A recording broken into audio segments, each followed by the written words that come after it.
안녕하세요, 여러분. 체온이 면역력과 아주 관련이 많다라는 거 혹시 들어보셨어요? 체온을 1도만 올려도 면역력이 상당히 많이 좋아진다. 그런 골자로 된 책을 제가 예전에 읽은 적이 있는데요. 상당히 그 자연요법 하시는 분의 글이었는데 공감되는 부분이 상당히 많이 있었어요. 그 이야기를 그냥 제가 옮겨 드리기 전에 또 제가 여러분들한테 미리 말씀드릴 어떤 체온에 대한 기초 상식 그런 부분 몇 가지가 있어요. 일단 체온은요, 보통 우리가 36도 5부가 정상이다 이렇게 알고 있는데 여러분들 그 경험상으로도 아시겠지만 체온이 사람마다 달라요. 정상 체온이. 그래서 한창 그 무슨 사스나 어떤 메르스나 뭐 이런 게 유행할 때 그 전 국민들이 체온계 찾아서 약국으로 막 오시고 한 때가 있었거든요. 그때 체온계를 찾으시는 분들한테 제가 꼭 말씀드린 게 있어요. 이 체온을 획일적으로 생각하시지 말고 가족들 모두가 평소에 체온을 좀 재서 기록을 해 두어야 된다. 그 말을 드렸어요. 평소에 자기 체온에 비해서 얼마가 올랐다, 1도가 올랐다, 2도가 올랐다, 이런 식으로 보아야 그 사람의 열 정도를 짐작할 수 있거든요. 그 열을 어느 부위에서 재느냐도 중요하지만, 평소에 자기 기준, 자기의 체온을 재어 놓았다가 그 변화에 맞춰서 열이 있다, 없다를 판단하시는 것이 가장 정확해요. 단적으로 보면, 저희 가족들도요, 저 같은 경우에는 몸이 평소에 차가워요. 저는 그게 굉장히 저한테 쾌적하거든요. 예를 들어서 여름에 누가 제 손이나 팔을 가까운 사람들이 이렇게 만져보면, 왜 이렇게 차갑냐고 그렇게 시원해서 좋다고 그렇게 말을 해요. 저는 그게 저한테는 지극히 정상이에요. 저 같은 경우에는 목욕탕에 가면 온탕에 들어가서 5분을 못 견뎌요. 본래 몸이 찬 것이 저한테 쾌적한 거죠. 그런데 또 제가 전에 다른 영상에도 말씀드렸지만 이게 다리 한쪽이 시려가지고 고생한 적 있다고 말씀드렸죠. 그거는 분명히 저에게 비정상적인 현상이었어요. 그 부분은 고쳐야 되는 질병임에는 틀림없는데 그렇다고 제가 저의 몸을 아주 건강한 상태로 돌렸을 때 제 손이 뭐 남들 손처럼 뜨끈뜨끈해지고 그렇게 바뀌지는 않아요. 저는 본래 체질상 몸이 약간 서늘한 축에 속하죠. 네, 제 남편 같은 경우에는 저보다 훨씬 체온이 높아요. 그래서 평소에 그분은 정말 목 이런 데도 따뜻하게 하고 내복도 꼭 입고 몸에 보온에 아주 신경을 써요. 아주 신경을 써요. 그러니까 겉으로 제가 만져보면 저보다 훨씬 손도 따뜻하고 체온이 더운 사람이거든요. 그런데 또 그분은 추위를 잘 타요. 저는 몸이 조금만 더워져도 숨이 막히는 그런 타입인데, 그래서 누가 제 손을 만져보면 몸이 왜 이렇게 냉골이냐 이렇게 하면서 좀 따뜻하게 해야 되겠다 하는데, 어떤 면에서는 그 말이 맞지만 또 어떤 면에서는 그 말이 틀린 거예요. 왜냐하면 저에게 적정 온도가 있어서 그 온도를 넘어서게 되면 꼭 저는 자다가 깨거든요. 보일러를 틀고 자는데 남편은 이불을 다 걷어차고 잘 자는데 저는 한밤중에 자다가 깨가지고 시원한 물을 마시든지 약간 서늘한 바닥에 누워야 또 잠을 잘 자요. 그러니까 요지는요, 사람마다 정상인 체온이 다르다는 것. 질병 상태가 아니라 가장 건강한 상태를 기준으로 해도 체온이 다르다라는 것을 알고 계셔야 되고, 평소에 자기한테 가장 맞는 정도의 온도가 어느 정도인지를 알고 있어야 감기가 걸렸든지 독감에 걸렸을 때 발열 정도를 정확하게 측정할 수가 있어요. 그냥 획일적으로 38도가 똑같은 발열을 말하는 거는 아니에요. 그게 어떤 사람에게는 1도 상승인데 어떤 사람에게는 2도 상승이 될 수 있는 거고요. 평소의 체온에 따라서 그런 거 기본으로 알고 계셔야 되고, 그리고 또 부위마다 체온이 조금씩 다른데 거기까지는 좀 무시하더라도 일단 기본이 그래요. 그러니까 제가 주로 이제 그 수족냉증을 치료할 때 제가 만든 약 생기산 가지고 수족냉증을 치료를 많이 하는데 이게 신기한 게요. 저 같은 사람도 먹을 수 있고 또 저희 남편 같은 사람들도 먹을 수 있고 정말 열이 많은 사람도 먹는데 정말 평소에 몸이 자기는 얼음같이 시려서 견딜 수 없다는 사람들도 그걸로 열 정도를 조절할 수 있어요. 신기하죠? 저 생기산은 그냥 몸에 노폐물을 빼고 혈관을 청소하고 피를 맑게 한다. 제가 그렇게 그 효능을 자주 말씀을 드리는데, 그렇게 하면 너무 열이 많은 사람, 얼음같이 몸이 찬 사람, 그 다음에 어떤 한 부분이 차고 한 부분은 뜨겁고 한 이런 모든 사람들한테 다 통용해서 쓸 수 있는 것 같아요. 이제 다시 처음으로 돌아가서 제가 맨 처음 말씀드렸던 거, 체온을 1도만 올려도 면역력이 향상된다 이 이야기를 다시 드리면요.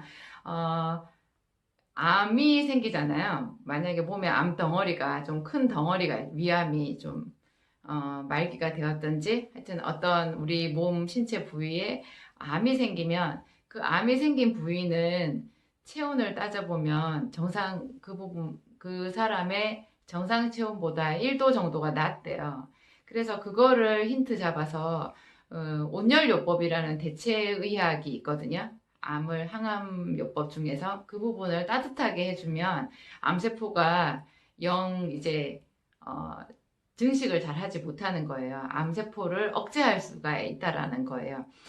그러니까 체온이 그만큼 우리 몸의 건강 상태를 짐작하게 해주는 잣대임에는 틀림없는 것 같아요. 근데 전체적으로 보아서 우리 몸에서 가장 체온이 쉽게 잘 떨어지고 그래서 쉽게 그 체온이 떨어진 그 체온 때문에 우리 몸 전체가 어떤 면역력을 이렇게 떨어뜨릴 수 있는 그런 아주 중요한 부위. 그러니까 한마디로 말하면 체온을 정말 1도씩 높이도록 애써야 되는 부위가 있는데요. 그게 손하고 발이에요. 특히 손하고 발 중에서도 발인 거예요. 발이 이제 우리 심장에서 가장 먼 부위거든요. 가장 먼 부위라 또 하체잖아요. 보통 상열증이 있는데 하열증이라는 거는 거의 없어요. 발에서 열이 난다는 사람 정도는 있을 수 있어도 하체에 열이 난다라는 사람은 거의 볼 수가 없거든요. 대부분이 중년 이상 넘어서 아니면 요즘에 20대 젊은 청년들 중에서도 체온이 한쪽으로 쏠린다고 하면은 상체에만 열이 나는 경우들이 거의 대부분이에요. 99%. 근데 상체에만 열이 나는 사람은 더더군다나 하체가 차가워지거든요. 그 하체의 제일 핵심 부위가 발이잖아요. 발만 따뜻하게 해도 이게 우리 몸 전체의 체온이 상당히 정상 범위로 금방 이렇게 진입이 가능한 체온을 쉽게 올릴 수 있는 그런 효과가 있어요. 네, 발과 이 하체 체온을 올려주는 게 중요한데 이걸로 이제 사람들이 많이 생각하는 게 반신욕이거든요. 한때 반신욕 정말 많이 유행하고 사람들 반신욕 하고 싶어 하고 뭐 그랬던 적이 있었어요. 요즘에는 조금 뜸해지긴 했는데 그래도 또 뭐 하체만 이렇게 넣는 무슨 통 속에 하체만 이렇게 집어넣고 거기에 이렇게 온열을 가해가지고 하는 그런 치료기기 같은 것도 많이 팔더라고요. 제가 여러분들에게 말씀드리는 거 반신욕보다도 훨씬 더 안전하고 좋은 방법이 이 무릎 아래만 물에 담그는 거예요. 족욕이라고 하면 딱 발만 말하는 것 같은데 발보다 약간 더 위쪽으로 무릎 아래로 있잖아요. 여기를 어떤 기계에 집어넣는 것보다 온열기 이런 거를 쓰는 것보다 물에 넣는 것이 가장 좋아요. 우리 몸은 그만큼 물과 제일 친한 것 같아요. 목욕만 잘해도 병이 낫는다 뭐 이런 거 있잖아요. 그것도 더운 물에 목욕을 해서 혈액순환을 좋게 해서 낫는다. 우리 몸을 편안하게 이완시켜서 편안하게 해서 면역력을 끌어올린다. 그런 효과도 있는데 결국에는 발인 거예요. 발과 다리 아래 정강이와 이 종아리를 따뜻하게 하는 거 있잖아요. 저는 들통을 잘 활용을 하는데 요즘같이 겨울철에는 외출했다가 집에 들어오자마자 이게 다리부터 따뜻하게 해요. 뭐 자기가 아주 시리다고 생각이 들면 더할 수 없이 큰 효과를 볼 수 있겠지만 시리다는 것까지 생각이 들지 않아도 발 아래는 한 번씩 이렇게 더운 물에 담그고 이렇게 온 좌욕 아니죠. 온 족욕이죠. 온 족욕 정도로 해주는 거 참 좋을 것 같아요. 물이 그만큼 우리 몸이랑 가장 친하고 혈액을 잘 돌게 하는데 가장 좋은 방법인 거죠. 제가 왜 반신욕보다 무릎 아래를 담그는 거를 더 강조하느냐. 반신욕이요. 그거 오래 하면 좋을 것 같아가지고 또 물을 많이 해야 되잖아요. 몸 반을 담그려면 욕조의 물을 거의 절반 이상을 채워야 가능한데 그 반신욕을 하다가 조금 욕심내서 20분, 15분, 20분 이상 오래 앉았다가 일어나면서 쓰러지는 사람들이 있어요. 쓰러지기까지는 않아도 일어나다가 갑자기 눈앞이 팽 돌 때 있거든요. 그게 왜 그러냐면 이렇게 배꼽아래 하체라고 해도 여기를 조금 오랫동안 더운 물에 담그게 되면요. 이 하체 열이 심장을 치는 수가 있어요. 이게 위로 올라와 버리는 거죠. 그러면 현대인들은 제가 전에도 말씀드렸지만 거의 다가 약간 화병 기질이 있어요. 거의 다 심장에 열이 많거든요. 가슴에 열이 많은데 이거를 반신욕을 좀 오래 하게 되면 이 하체를 데우는 것에서 넘어서 가지고 이게 심장까지 열이 올라오게 되는 거예요. 그러면 이게 심장까지 올라온 열은 머리까지 순식간에 오르거든요. 그러면 반신욕 잘 하고 일어나는 길에 그냥 핑 돌면서 정신이 아뜩해지게 되는 거죠. 저도 예전에 그런 경험이 있었어요. 머리가 더 아픈 거예요. 그래서 제가 다시는 반신욕을 할 엄두를 내지 못했는데 그때만 해도 제가 왜 그런 증상이 생겼는지 쉽게 제가 스스로 설명을 할 수가 없었어요. 지금 제가 말씀드린 게 거기에 맞는 설명인 거예요. 체온을 올리는 거 좋은데 올리는 가장 좋은 방법은 무릎 아래 다리를 더운 물에 담그라. 그렇게 하면 이 발만 온도를 올렸는데 전신의 체온이 아주 쾌적할 만큼 딱 좋을 만큼 이렇게 상승이 되고요. 피가 한 바퀴 이렇게 더 잘 도는 혈액순환이 잘 되는 듯한 그런 효과를 볼 수가 있을 거예요. 감기 기운이 있을 때 이렇게 하셔도 되고 매일매일 그날의 피로를 풀 때 할 수 있는 굉장히 좋은 방법인 것 같아요. 그렇게 하면서 나와가지고 발에 물기를 닦고 이 손으로 있잖아요. 이 손가락으로 발바닥을 좀 눌러주세요. 꼭꼭 눌러서 엄지발가락도 발톱 있는 부분을 누르고 발에 이렇게 홈 패진 부분 있잖아요. 그 부분에도 손바닥으로 열심히 쓸어주세요. 그리고 손으로 자기 발바닥을 이렇게 잘 누르고 고루고루 지압을 해주는 거 그것도 비밀이 있어요. 여러분 마사지사에게 가서 마사지를 받는 것도 너무 좋은데요. 매일 마사지를 받을 수도 없잖아요. 자기 손으로 자기의 배와 발바닥 이런 데 맨살을 맨손으로 만져주는 거 이거 도인술이라고 해가지고 제가 예전에 오래전에 아주 열심히 책을 읽고 사람들한테 이렇게 적용도 해보고 했던 대체의학의 한 방법이거든요. 그것도 너무너무 좋은 아주 쉽게 해볼 수 있는 너무 쉬워서 좀 우습기까지 하지만 효과는 너무너무 좋아요. 여러분들 수족냉증으로 고생하시는 분들도 한번 해보시고요. 그렇지 않다고 해도 피로회복에 아주 좋은 방법이니까 한번 해보시기 바랍니다.